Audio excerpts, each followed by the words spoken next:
Kwenda kuzungusha ule mpira juu moja kwa moja, gonga kichwa kile. Oh! Simba wachekeshi na Simba wachoki kama mzee wenu Clemens Mwandambo. Simba wanatangulia dakika za mwisho kabisa kipindi cha kwanza. Mpira kichwa ambao unakwenda kumalizwa ule, alikwenda moja kwa moja kutazama nafasi na akafanikiwa kujaza ule mpira kwa kichwa. Kona nzuri sana Neo Maema, alikwenda juu mlinzi wa kati, nyota wa zamani wa JKT Will kwa Shomari Kapombe. Show me the way. Soa Jonathan anampita tena, Soa Jonathan, Kibu Denis!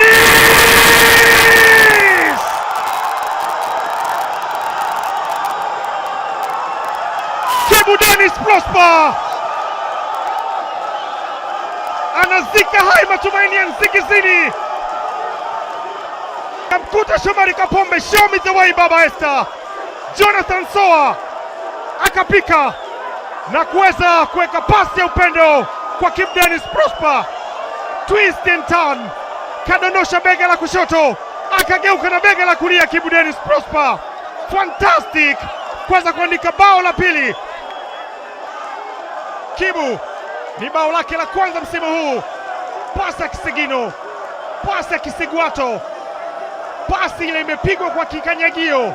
Yusuf Kagoma, Nabi kwenye nafasi ya Morris Abraham, anamwacha mtu chini, anapiga mpira kwenye nafasi tena. Kibu Denis, Kibu Denis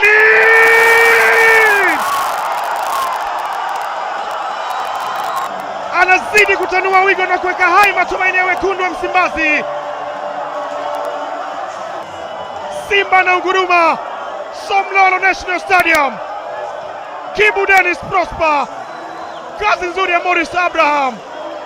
Chozi halionekani kuwa na furaha, ni chozi linaloumiza moyo kwa shabiki huyu wa Nsingizini Hotspurs.